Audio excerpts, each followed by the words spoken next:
जी ऐसा नहीं हो सकता, ये सब बात छिपते रहता। बिरसा के जन्मस्थली उलिहातू आए थे। उस समय 15 करोड़ भारत के आदिवासी उम्मीद लगाए बैठे थे। तो क्या लगता है, आदिवासियों को बरगलाया गया है या बेवकूफ समझा जा रहा है?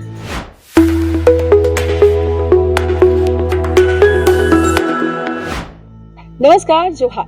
आदिवासी दुनिया में आपका स्वागत है। ये ना है समाचार, ये है जनता के विचार और मैं हूँ आपके साथ गायत्री शर्मा। लगातार हम अपने चैनल के माध्यम से आदिवासियों की स्थिति, परिस्थिति और दुर्दशा हर चीज दिखाने का प्रयास कर रहे हैं। ऐसे में जल जंगल जमीन की बात कहे या फिर आदिवासी जो प्राकृतिक पूजक होते हैं उनकी आस्था पर जिस तरह से लुगुबुरु और मरांगबुरु का मुद्दा भी हमने आपको दिखाया और सरना कोड का मुद्दा की गूंज तो दिल्ली तक सुनाई दे दी है। आज हमारे साथ फूलचंद तिर्की जी जुड़ चुके हैं। चलिए हम देखते हैं कि आदिवासियों की जो स्थिति है हेमंत सरकार के राज्य में, उसे वह कैसे देखते हैं। सर, सबसे पहले तो हमारे चैनल में आपका स्वागत है। जी धन्यवाद। सरना कोड के की जो मांग है, लगातार आप लोग आवाज उठा रहे हैं, लेकिन एक और मिठाई भी बांटी गई थी जब इसकी घोषणा हुई थी। तो क्या लगता है, आदिवासियों को बरगलाया गया है या बेवकूफ समझा जा रहा है? जी, सरना कोड आदिवासियों का एक पहचान और अस्तित्व से जुड़ा मामला है और वर्षों से आदिवासी अपना अस्तित्व और पहचान के लिए संघर्ष कर रहे हैं और राजनेताओं ने इसको जो है वोट बैंक का राजनीति करते हैं। आप लोगों ने देखा होगा कि हेमंत सरकार भी सरना कोड को बिना राज्यपाल के माध्यम से केंद्र को भेजा और खूब लड्डू मिठाइयाँ बांटी गई, खूब ढोल मांदर नगाड़ा बजाया गया, लेकिन आज तक सरना कोड मिला क्या? नहीं मिला। और हमारे भोले भाले जो आदिवासी है उसको सरना कोड के एक लोभ लालच देते हैं कि हमारी सरकार आएगी तो सरना कोड बनेगा। यहाँ तक कि माननीय प्रधानमंत्री नरेंद्र मोदी भी जब प्रधानमंत्री नहीं थे उस समय वही धुरवा जो मैदान है उसमें बोले थे कि हमारी जब सरकार आएगी तो हम सरना कोड देंगे, लेकिन आज 2 टर्म उनका प्रधानमंत्री हो गया है लेकिन आज तक सरना कोड का बात नहीं हो रहा है।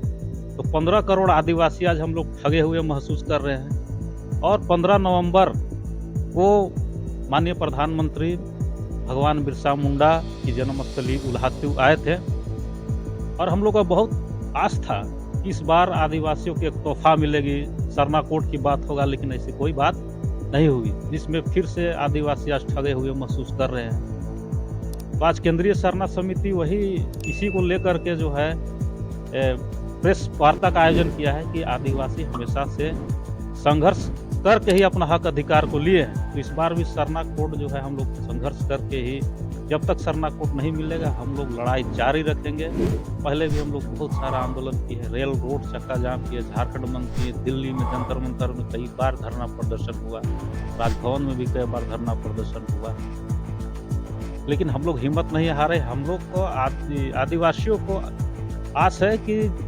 झारखंड में सरना कोड मिलेगा, देश में सरना कोड मिलेगा, इसलिए आदिवासी संघर्ष कर रहे हैं और हम लोग भी सरना कोड को पूरी तरह से लागू करने का एक प्रोसेस होता है। संसद में जाते हैं, फिर बहस होती है, फिर जाके कानून बनते हैं। लेकिन जिस तरह से झारखंड में बस घोषणा मात्र से इतनी खुशियां मनाई गई, क्या लगता है कि अभी भी जन जन को जाकर के पूरी बात को समझाने की जरूरत है? निश्चित तौर से एक प्रोसीजर होता है। तो इसको लेकर के हमारे जो बाबा कार्तिक उरांव थे वो संसद में आवाज उठाए थे। उस समय तत्कालीन प्रधानमंत्री थी, उस समय उसको 448 सांसदों का समर्थन प्राप्त था, लेकिन सरना कोड लागू नहीं होने देने के कारण तत्कालीन जो प्रधानमंत्री श्रीमती इंदिरा गांधी थी, कांग्रेस की सरकार में सांसद को ही भंग कर दिया, जिन्होंने बाबा कार्तिक उरांव ने 20 वर्ष की काली रात लिखा। उस समय आदिवासियों को भविष्य फिर गर्त में चला गया और हम लोग बाबा कार्तिक उरांव के मार्ग पर चलते हुए आज सरना कोड की लड़ाई लड़ रहे हैं और जब तक हम लोग रहेंगे तब तक हम लोग ये जो लड़ाई जारी रहेगी। सर, झारखंड के मुखिया खुद ही एक आदिवासी के बेटे हैं, तो कहीं ना कहीं झारखंड के पूरे आदिवासियों को एक आस लगी रहती है, लेकिन आखिर चूक कहाँ हो जा रही है? ना सरना धर्म कोड लागू हो रहा है, जिस तरह से मरांगबुरु और लुगुबुरु पर हिंदू अतिक्रमण की बात कही जा रही है, इस पे भी क्या कुछ कहना चाहेंगे? निश्चित तौर से मुख्यमंत्री झारखंड का राजा होता है कोई भी राज्य का राजा मुख्यमंत्री होता है, और जब तक वो नहीं चाहेंगे तब तक कहीं आक्रमण नहीं हो सकता है या आक्रमण मुक्त हो सकता है। और सरना कोड की रही बात, तो सरना कोड के बारे में जो उन्होंने बिना राज्यपाल के सहमति से भेजा, जबकि आदिवासी का कस्टोडियन राज्यपाल होता है, एक प्रोसीजर होता है, वो चीज़ नहीं कर पाए, तो एक केंद्र को भी लगा कि नहीं, राज्यपाल को तो आप दिए नहीं और जो यहाँ भेजे वो भी गलत रहा है। तो इस तरह से आदिवासी को बार बार ठगना। अभी मोरंगबुरु जो है आदिवासी का धार्मिक स्थल है, उसको जैनियों के हाथों बेच देने का काम किया। तो हम लोग बचाने का काम करते हैं और ऐसे राजनेता बेचने का काम करते हैं। तो निश्चित तौर से आदिवासी का जो है, आदिवासी में पैदा हुए हैं, लेकिन आदिवासियों को किसी तरह से कोई अभी लाभ नहीं हुआ है। और ये सरकार अब का समय सीमा भी अब खत्म हो जा रहा है। इस तरह से तो आदिवासी ठगे महसूस कर रहे हैं। केंद्रीय सरना समिति के आगे की रणनीति क्या होगी आज की बैठक के बाद? उलगुलान होगा। हम लोगों ने 25 जनवरी को घोषणा किया है कि पूरे झारखंड के आदिवासी मोरहाबादी मैदान में 25 जनवरी को जमा होंगे और एक ताकत दिखाएंगे और उसमें बात रखेंगे। जो सरना कोड की बात करेगा वही झारखंड में, इस देश में राज करेगा।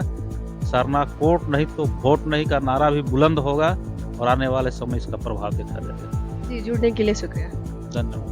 जी, तो जिस तरह से आपने सुना कि सरना कोड को प्रमुखता से लागू होना पड़ेगा, ऐसा फूलचंद तिर्की जी कह रहे हैं। और केंद्रीय सरना समिति लगातार इस दिशा में प्रयासरत है, चाहे वो जन जन जा करके इस बात को लोगों को समझाना हो या फिर सरकार के विरुद्ध बेबाकी से अपनी बात कहनी हो।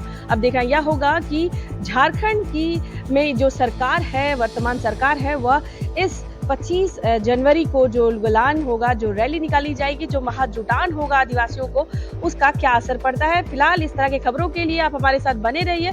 मैं हूं आपके साथ गायत्री शर्मा और आप देख रहे हैं आदिवासी दुनिया।